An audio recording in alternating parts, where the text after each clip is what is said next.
Welcome to the CKPG News Year in Review Special, a look back at the top stories surrounding Prince George and Northern BC in 2024. And we are presenting from the University of Northern British Columbia, the Educational Center for the North. 2024 was an action-packed year full of many issues ranging from sports, wildfires, business, and a lot more. Our CKPG News team compiled all of the top stories and headlines that mattered to you this year, what really got the community's attention. And we begin our Year in Review special with crime, a topic that is always top of mind for the community, but one that seems to have been amplified and put under the spotlight in Prince George. On August 21st, Prince George RCMP successfully executed the biggest drug bust in the city's history. In total, nearly 40 kilograms of illicit drugs, including suspected fentanyl, cocaine, and methamphetamine, over 11 kilograms of cannabis, approximately 11 kilograms of an unknown cutting agent, and approximately 120,000 counterfeit cigarettes and more than $500,000 in cash were located and seized. Initially, RCMP were just responding to a break-and-enter call at the 4400 block of 5th Avenue, but when investigating, police noticed a large amount of counterfeit cigarettes in the home. From there, police obtained a search warrant, which led to the seizure of the drugs. It is obvious we can no longer ignore the effects of the BC gang conflict in Prince George, and this is a clear indication that more than our local drug traffickers are using Prince George as a base of operations. We will be increasing our enforcement efforts in this area to reflect these developments. The preliminary investigation would suggest that it is in fact gang-related. There are elements of organized crimes. They'll be the only people that would be able to move this amount of drugs into this location. As for the exact source, who the gangs are that are behind that, we don't know. While the investigation is still in the early stages, police are confident this makes our community safer. This will take a significant bite out of the local drug trade. This is going to disrupt their activity for quite a while they try and figure out what their next steps are.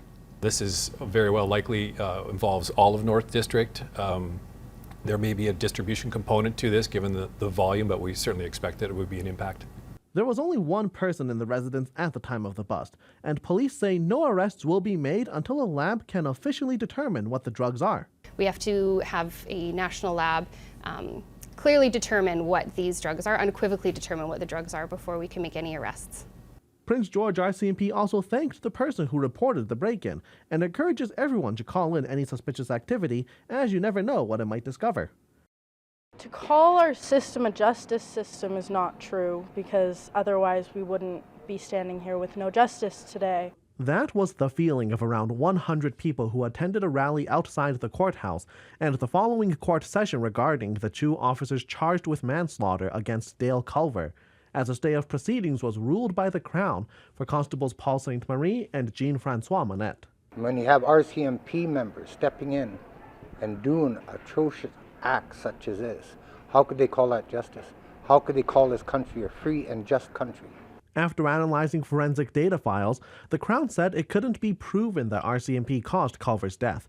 While one forensic pathologist reported that the physical altercation with police resulted in brain injury, the Crown also got a second report from what it called Canada's top forensic pathologist, which disagreed with the original.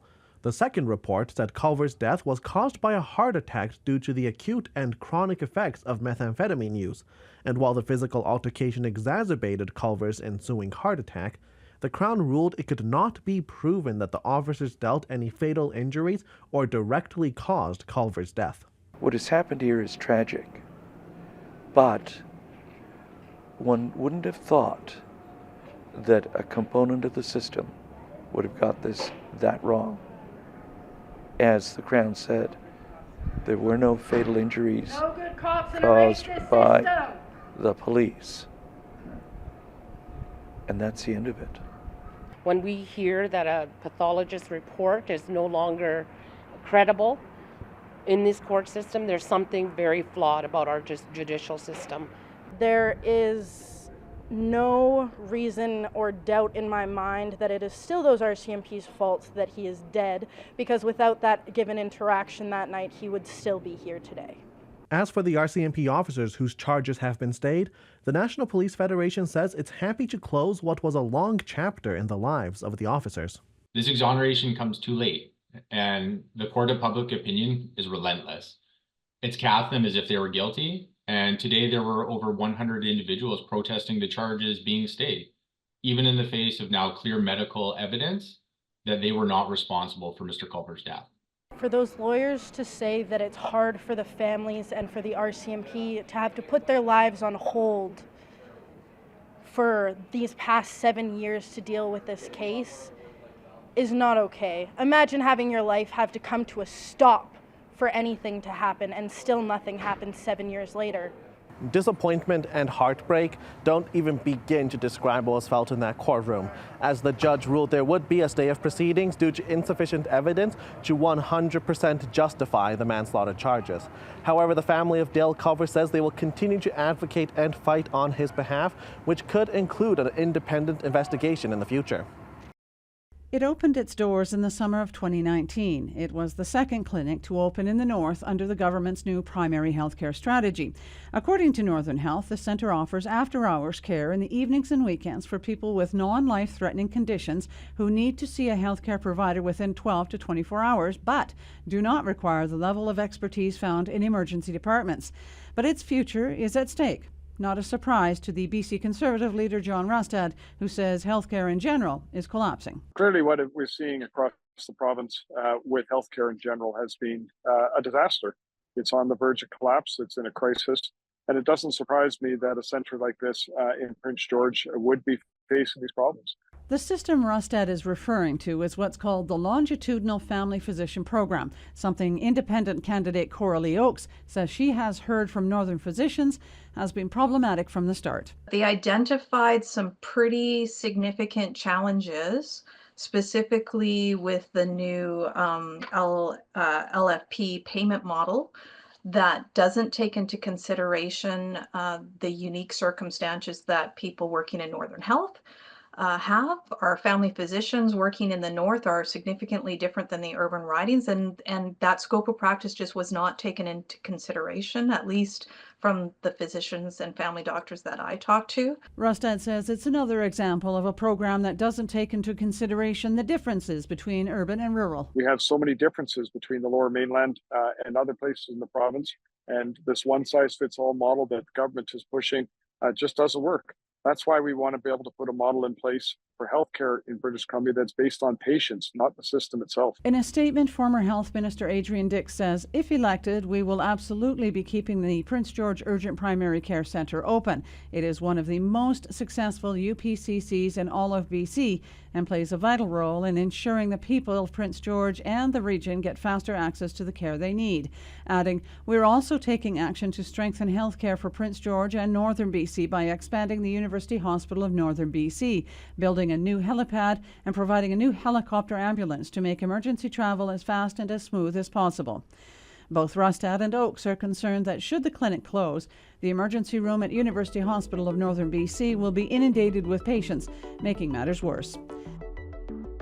Stay with us, because after the break, we bring you the top forestry stories and the impacts that's had for Northern BC.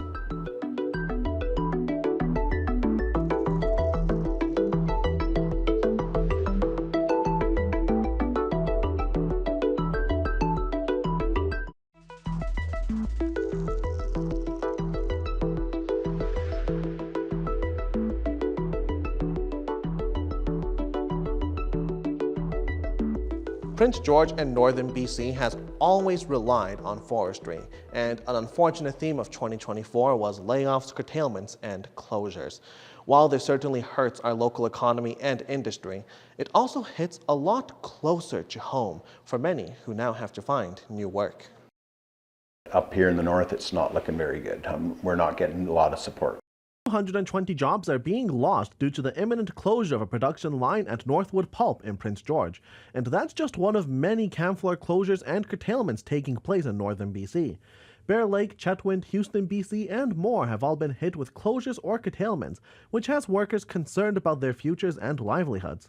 I know some are leaving the province, right? They're going to Alberta, right? They're sick of everything, right? The uncertainty of the forest industry. Blacker adds the domino effect has been felt too, so the job losses may stretch beyond just the mills. Now we're not going to have as many courier drivers. How's that's going to affect the loggers, the front line guys, right? Like, they're not going to cut the wood now, they're going to get laid off. So what does the future hold for these workers? Blacker said there could be opportunities for work in or around Prince George, like the mining industry, but even that has its ups and downs. Plus, the majority of these are camp jobs, meaning it's likely workers wouldn't spend much time in Prince George. We're from Prince George, everybody come and they go to work and they go home and they see their family, right? And now possibly you're going to have to leave town to go make the money that we make. Blacker added what's especially frustrating is the vagueness of what's next, as he says Canfor or the government hasn't given any concrete answers or plans yet for what the workers losing their jobs can do. I talked to a government official about the Bridging to Retirement program.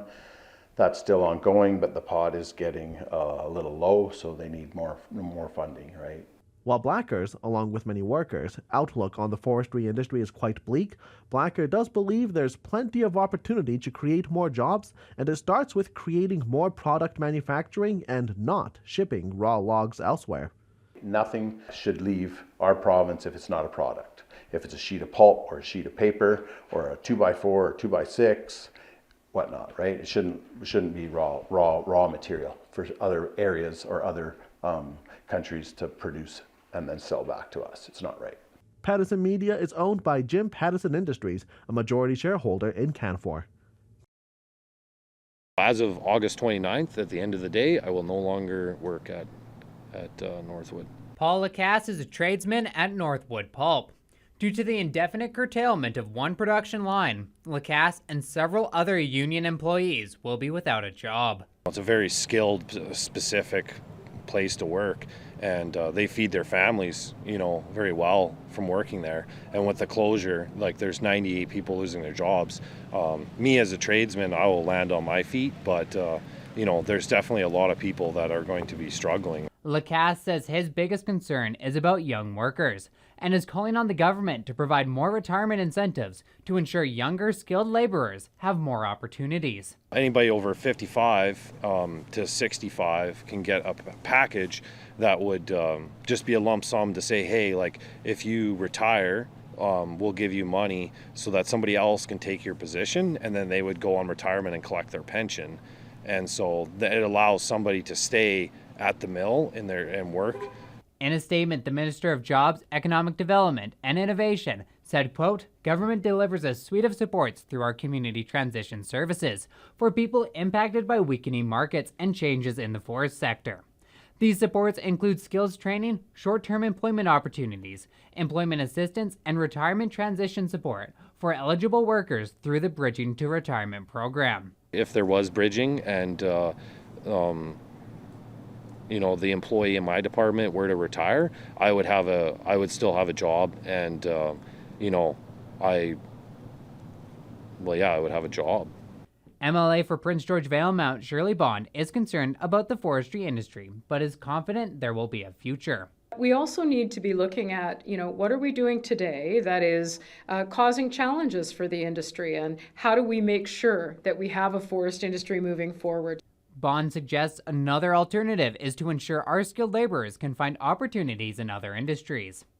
We should be able to figure out how to take employees that have been displaced, support them, retrain them if necessary, give them the funding to do that, to be able to transition them into other fields of work. CKPG reached out to Canfor about bridging to retirement, but they did not provide a comment by our deadline. It has been a tough week for more than 500 Canfor employees between Vanderhoof and Fort St. John, with the forestry giant announcing the permanent closure of those operations. It elicited some immediate demands from many corners about one thing: tenure and the return of it to the province. The reality is they're divesting our region. They're taking these mills out. They're shutting down mills. They're selling off the sawmills. So I think we need to call their bluff and say, hey, listen, once you get rid of these sawmills, you don't have access to the timber anymore. I mean, a lot of other tenures of Crown land, like for range tenures, if you stop using that range tenure, you lose it. It's a sentiment the union representing laid-off forestry workers agrees with. The government needs to step in and let them know clearly, when the mill's shut down, your logging rights stop. And those logs should be available, because it's not a dying industry. The price of lumber will come back. The tariffs, the softwood lumber tariffs, we've won them over and over again in courts. It's going to just take some time. I don't see a different decision coming out. Money will flow back to the employers here again. BC's forest assets, meaning all the trees, are a public asset. Forest licenses or tenures are granted to forest companies to harvest the trees, usually with a contract spanning several years. Traditionally, those tenure holders can hold on to licenses even if they aren't harvesting the timber or have a mill to send it to. I think part of the argument why we don't talk about, the reality that this is our forest, these are our tenures that we can hand out, is that we don't want to scare away investment. The Nkosley First Nation has a vested interest in accessing fiber for two of its new operations. The first uses wood waste to generate electricity, while the second uses underutilized fiber for value-added applications. There's all sorts of little rules and regulations that prevent small guys from getting into the game. That kind of red tape is what we need to look at relaxing. And we need to recognize that a lot of the red tape, a lot of the rules and regulations we have on the books are to basically secure that privileged access to the public resources for these big corporations who are providing nothing for our communities in return. And that needs to change, like right now. Steidl argues with communities held in limbo by absentee forest companies, it's only fair those tenures go to someone else who can provide the jobs. Our Year in Review special will continue after the break with the top stories surrounding the local downtown and business community.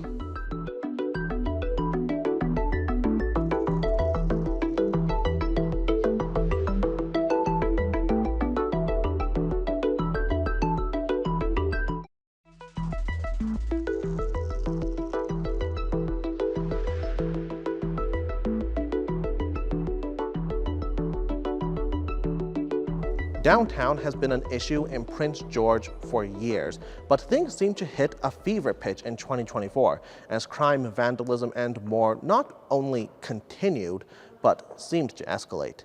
Downtown business owners are certainly fed up with the seemingly daily issues that popped up in 2024. We bring you now the top stories not just of businesses in our downtown area, but downtown as a whole, next.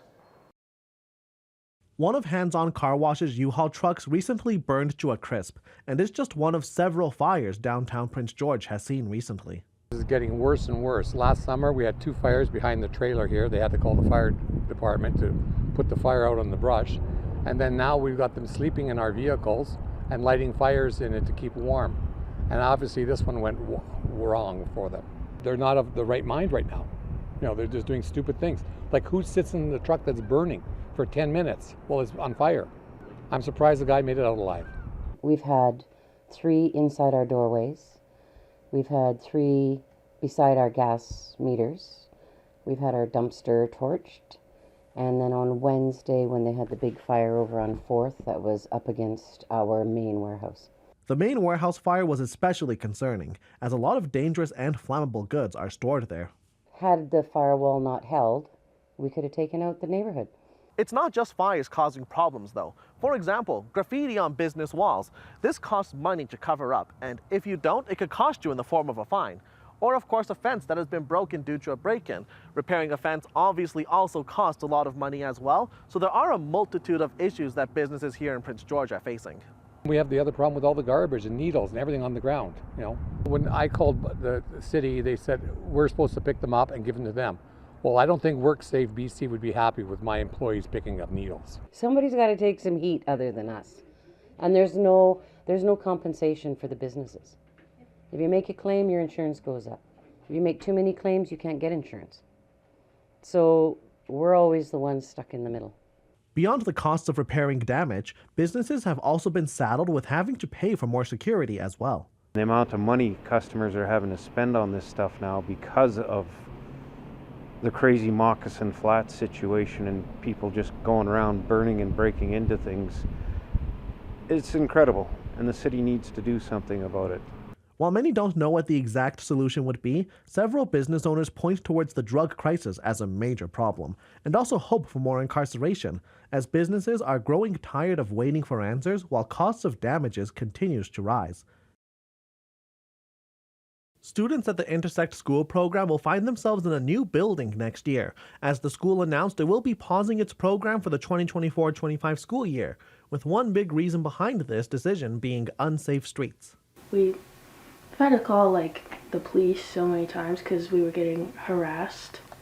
Like us kids, we were getting harassed by the like unhoused people. And we've witnessed a lot of drug abuse by the school, and it's pretty scary. The Intersect School program is tailored for students under the Category H designation, meaning students requiring intensive behavior intervention or students with serious mental illness like anxiety or depression. So pausing this program could cause quite a challenge for some students. This school program saved my life, so it definitely feels like the rug's been pulled out from under us. While the program is paused, students can go to their catchment school or go to the John McInnes Center as a cohort together. However, there are concerns this may not be a great fit for some. Intersect is more based on mental health, anxiety, depression, that side of it, and the JMAC school is more of the behavior side. So I think as a parent, what I would be most worried about is my child being exposed to more of the things in the school with her peers. In a letter sent out from SD57's alternate community programs, it explains it will do everything it can to provide a smooth transition as the district searches for a safer and larger building to bring back the Intersect School program following the 2024-25 school year. SD57 will continue to provide support and programming and services to our students, but of course there's a very passionate group of students and parents out there who really feel the program has made a huge change for them and are obviously very disappointed to see that the change is happening. Superintendent Aziz has only been with SD57 for 3 days, so it's understandable that he couldn't provide any super specific insight into the situation. As for the school board though, both the trustee and the chair of the school board said they hadn't heard of the Intersect situation at all. Regardless of the reason, the school board at this moment said they don't really know anything about the situation, so cannot provide further comment beyond what the Intersect School program's letter already told us. Highways across the province have been shut down due to wildfires, including Highway 16 eastbound since Monday, among many others.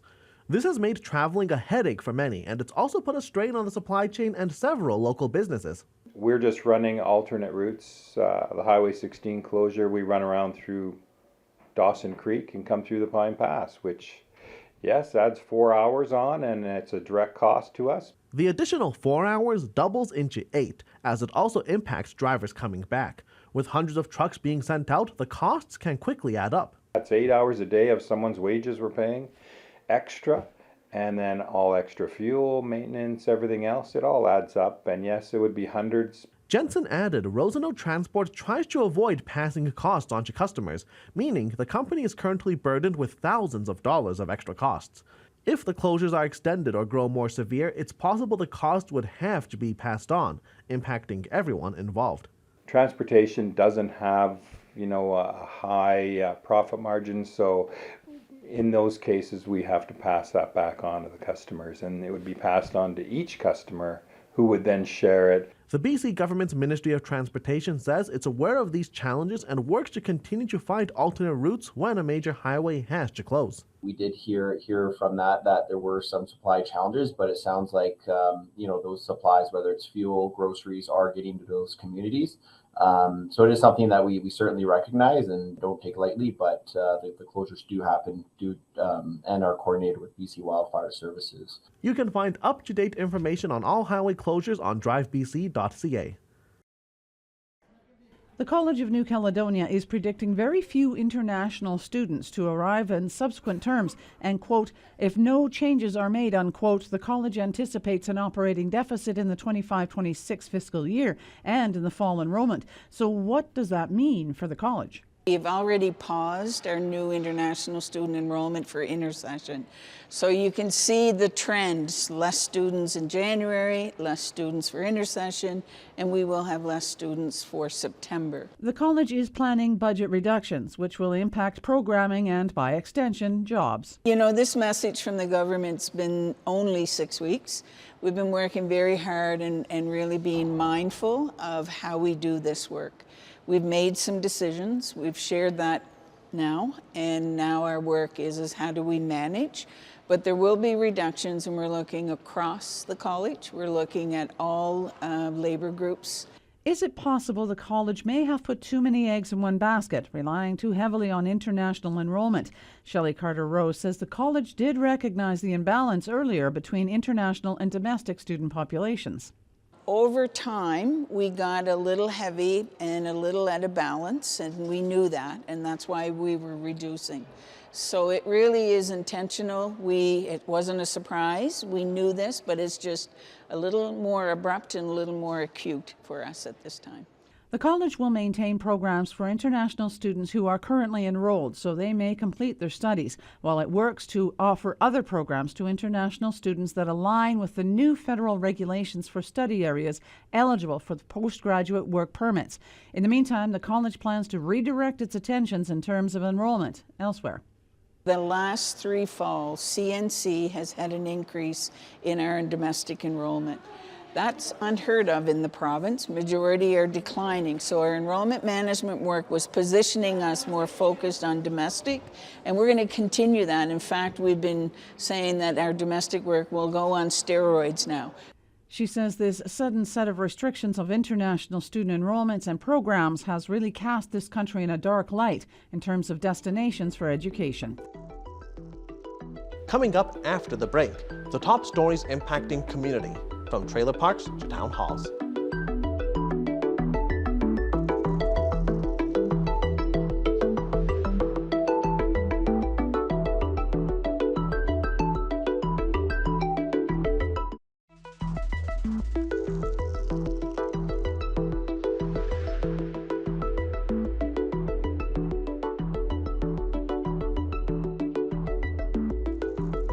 Like every other year, community was a huge focus in 2024.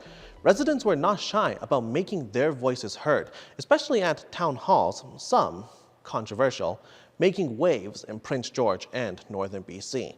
And community members were certainly active in making their voices heard, ranging from issues like social justice to keeping our children safe from danger.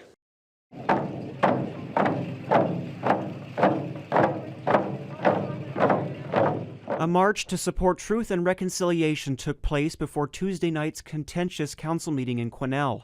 The march was in response to the revelation that Mayor Ron Paul's wife, Pat Morton, was distributing a book that downplays the history of residential schools in Canada.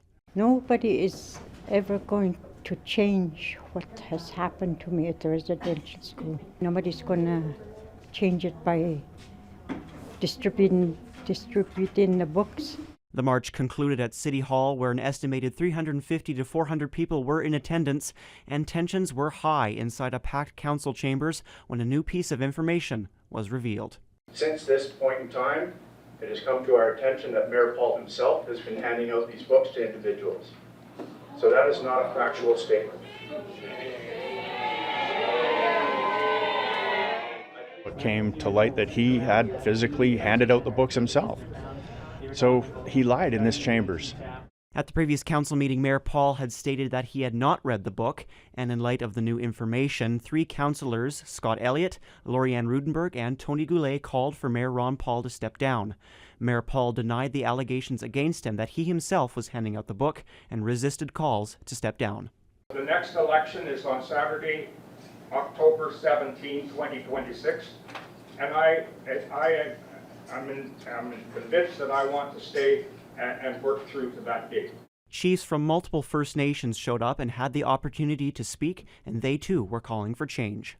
We only see one step moving forward, is that we can no longer work with this mayor, and we will not work with the city of Quesnel until that issue has been resolved at some level.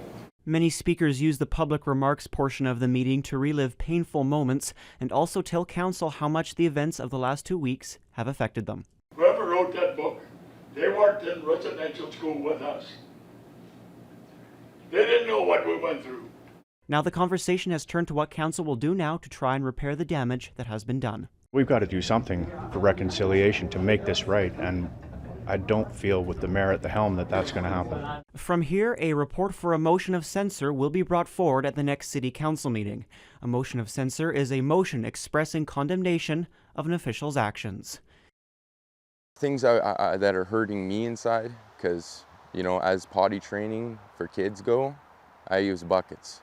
For the last 2 years, Darian Hurry has been wrestling with 40-pound water bottles to pour his daughter a glass of water. His home does not have drinkable water, and the park's sewer systems are backing up. 2 years, the water was cut off, the sewage has backed up down the road. We've seen it come over the hill and all the way down to the highway road, which is highly illegal, right? But when it comes down to that, we can't say much, and we got to sit here and wait for the calls to get shot, I guess. According to residents, the province took over the trailer park a few years ago, and residents continued to call them to ask for help fixing the issue. The Forest Ministry, the Land and Resource Ministry, they both kind of backed it back and forth, passed it. But now it's getting to the point where nothing's getting fixed for us residents up here.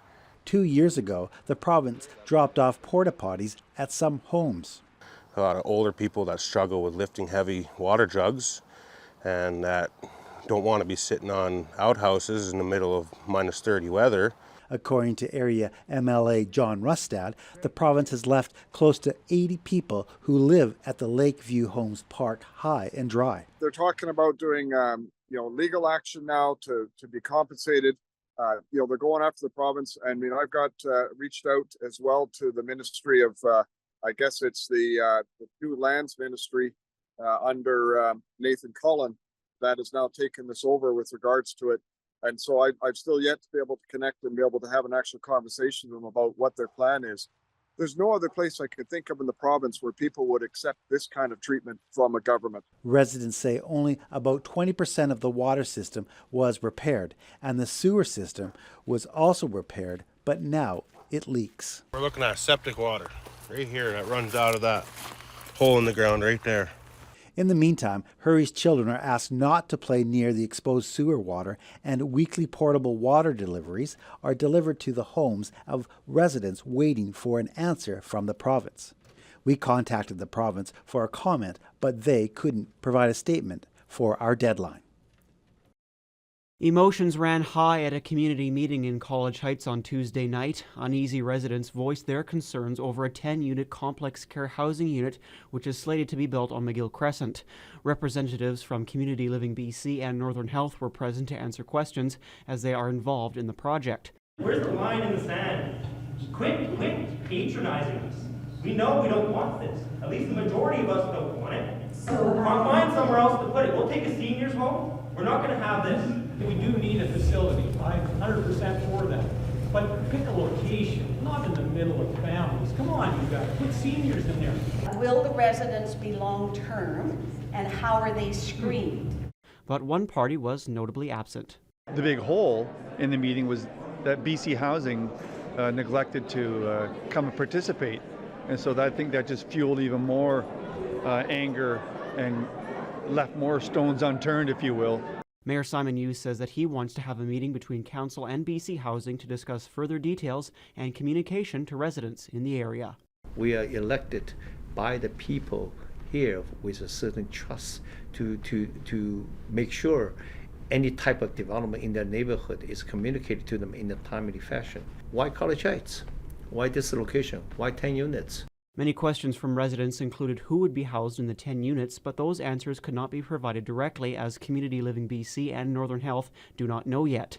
And on Monday, when speaking with Councillor Corey Ramsey, she said that until more is known about the project, residents should bear in mind the need for complex care in the community. Perhaps we just need to reserve judgment a little bit, still be cautious, provide feedback, but just maybe be open-minded knowing that there's a great need for complex care in our community. Lauren Clark hopes that BC Housing will take part in discussions with the community to discuss the project with them personally. How it's going to be set up and when it might actually start up, if that's can. And, and does it, maybe, they can take a closer look at it and say, is this really the right area for that? Councillor Ramsey says that facilities like this do try and take the neighborhood's concerns into consideration. These sorts of facilities do take their neighborhoods into consideration. They don't want them to be disruptive. They want, the people that are utilizing their services to become integrated into community. The evening's community meeting, attendees listened to experts who shared valuable insights on the most effective ways to educate themselves and their youth about online protection. School District 57, the BC RCMP Integrated Child Exploitation Team, and Safer Schools together fielded various questions from the audience. We hear a lot about, should my child have a phone? Should I get them a phone? When should I get them a phone? And in reality, that will depend on you understanding and knowing the maturity level of your children, which of course you do. The organizers are hosting the event in response to a tragic incident in October where a local 12-year-old took their own life, reportedly due to sextortion. In today's world, sextortion oftentimes for our youth and even adults involves trusting an individual online, sending possibly an intimate image or video to somebody and them responding with a threat, usually to release that information if financial compensation is not acquired. If your child's behavior suddenly changes or is more withdrawn, this may be a good opportunity to ask about their online use. If you're having these regular conversations at the dinner table or you're engaging with your children at home, it makes it easier for them to approach you when they have any sort of concern. Sextortion is a really difficult thing to speak about. It's really challenging for youth to approach an adult and be able to share what happened. Experts say take advantage of noticeable behavior changes and use them to create a dialogue with your child. The first thing they should do is deactivate their account and cease all communication with the offending account. From there, they should record as much information about the person as possible, whether it be their usernames, any phone numbers, information about that person's location, and to save any images or videos that have been shared between the two parties. From there, they should advise a trusted adult, whether it be a teacher, their guardian, their parent, a coach, or a counselor, and they can make the decision to report it to police. You can find additional information on websites such as needhelpnow.ca and cybertip.ca. Stay with us because after the break, we bring you the top sports stories and highlights of the year, including some UMBC history.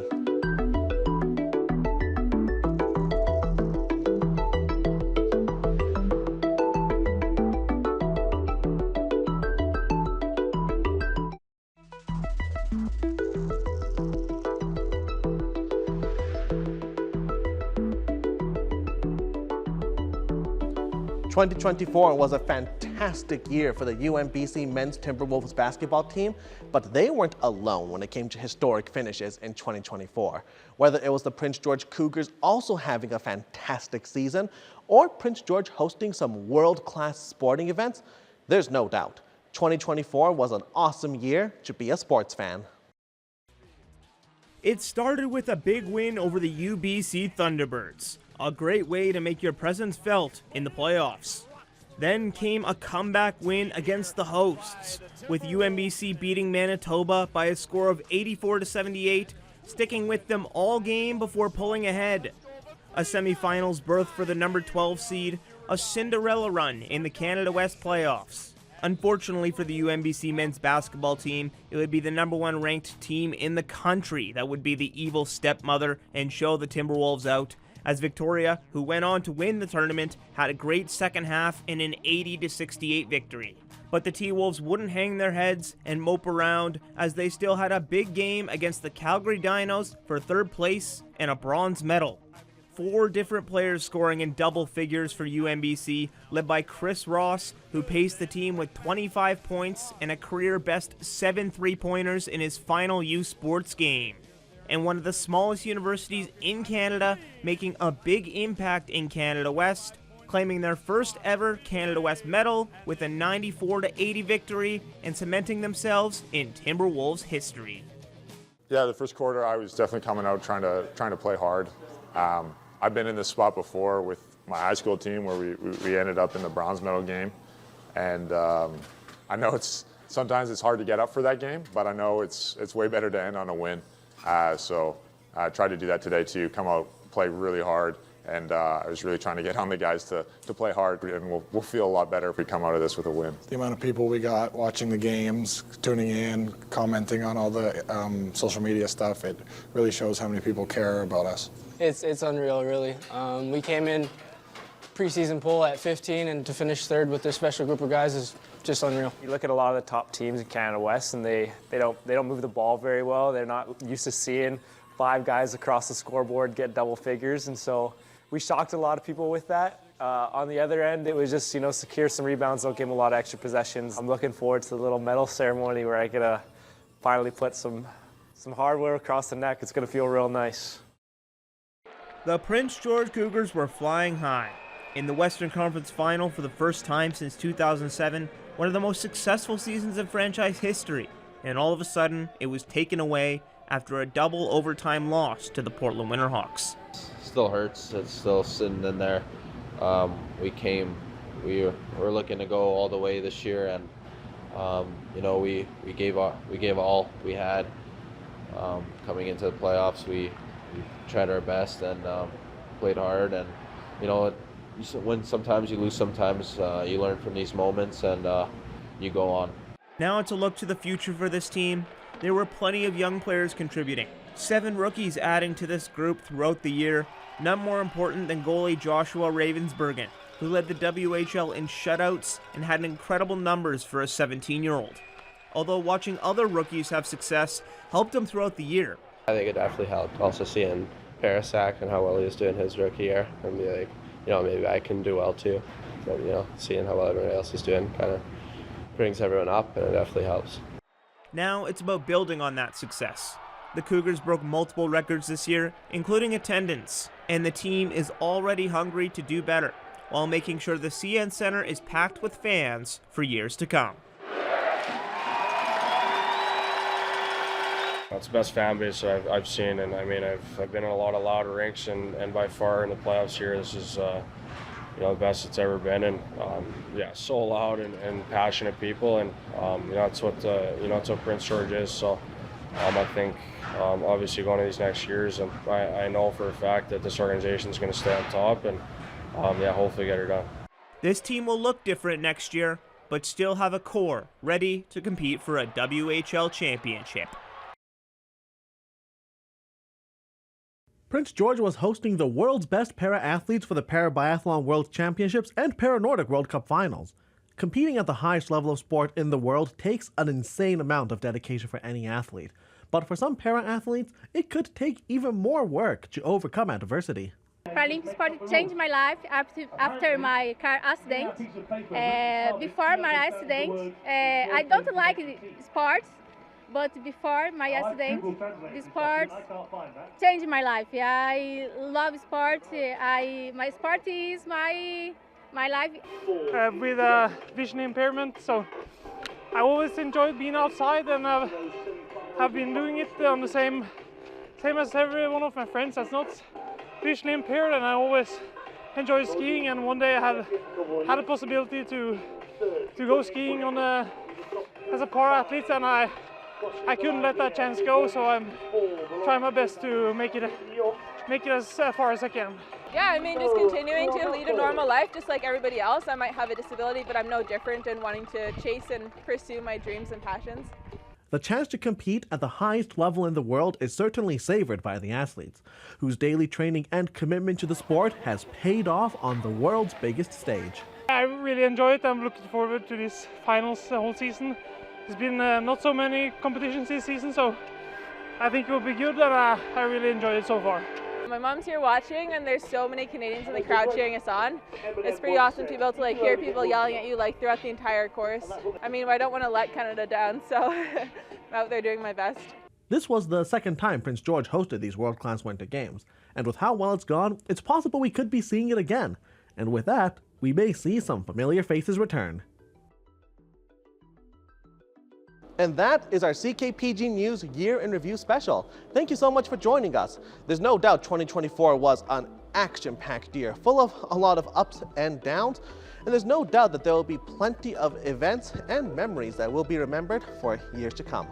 I'm Tommy Osborne, and thank you so much for joining us for the 2024 Year in Review special. Here's hoping 2025 is even better as we hit the quarter-century mark. Thank you again for tuning in.